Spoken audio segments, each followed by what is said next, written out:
কবি লিখছেন, আমাদের পরিবারে শিশুকাল হইতে গান চর্চার মধ্যেই আমরা বাড়িয়া উঠিয়াছি।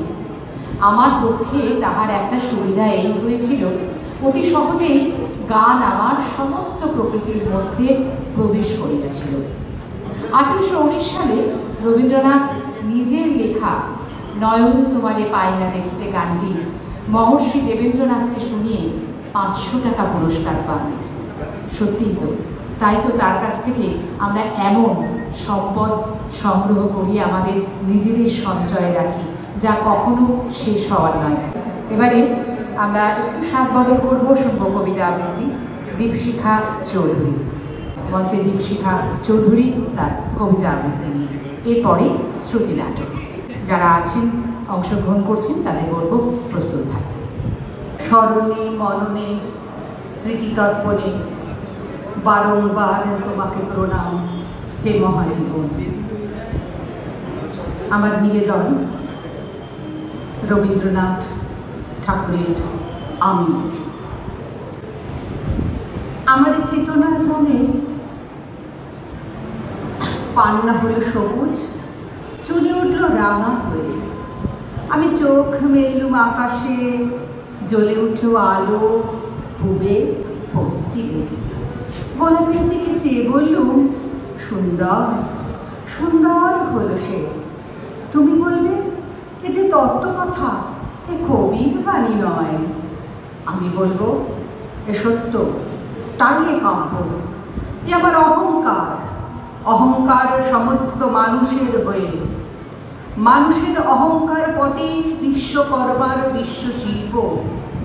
তত্ত্বজ্ঞানী জপ করছেন নিঃশ্বাসে প্রশ্বাসে, না না না, না পান্না, না চুনি, না আলো, না গোলাপ, না আমি, না তুমি। ওদিকে অসীম যিনি, তিনি স্বয়ং করেছেন সাধনা। মানুষের সীমানায় তাকেই বলে আমি। সেই আমির গহনে আলো আধারের ঘটল সঙ্গম। দেখা দিল রূপ, জেগে উঠল রস।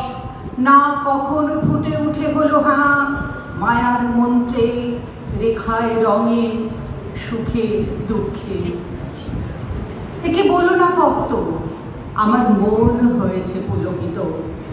বিশ্ব আমির রচনার আসরে হাতে নিয়ে তুলি, পাত্রে নিয়ে রং। পণ্ডিত বলছেন, বুড়ো চন্দ্রটা নিষ্ঠুর চতুর হাসি তার।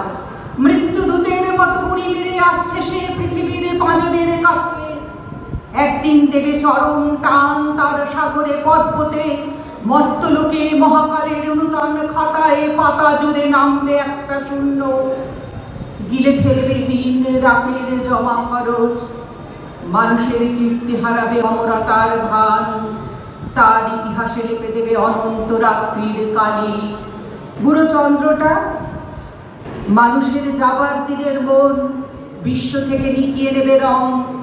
মানুষের যাবার দিনের মন ছানিয়ে নেবে রস।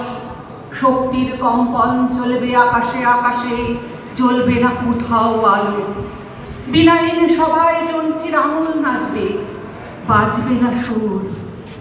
সেদিন কবিত্বহীন বিধাতা একা রবেন বসে নীলিমাহীন আকাশে, ব্যক্তিত্বহারা অস্তিত্বের গণিত তত্ত্ব নিয়ে। তখন বিরাট বিশ্বভুবনে দূর দূরান্তে অনন্ত অসংখ্য লোকে লোকান্তরে এ বাণী ধ্বনিত হবে না কোনোখানেই, তুমি সুন্দর। বিধাতাকে আবার বসবেন সাধনা করতে। যুগ যুগান্তর ধরে প্রলয় সন্ধ্যায় জপ করবেন, কথা কও, কথা কও। বলবেন, বলো তুমি সুন্দর। বলবেন, বলো আমি ভালোবাসি। নমস্কার। সুখে দুঃখে শোকে পরিতাপে আমাদের চেতনায় ব্যক্ত আছেন সেই মহাজীবন। তাকে বারংবার প্রণাম।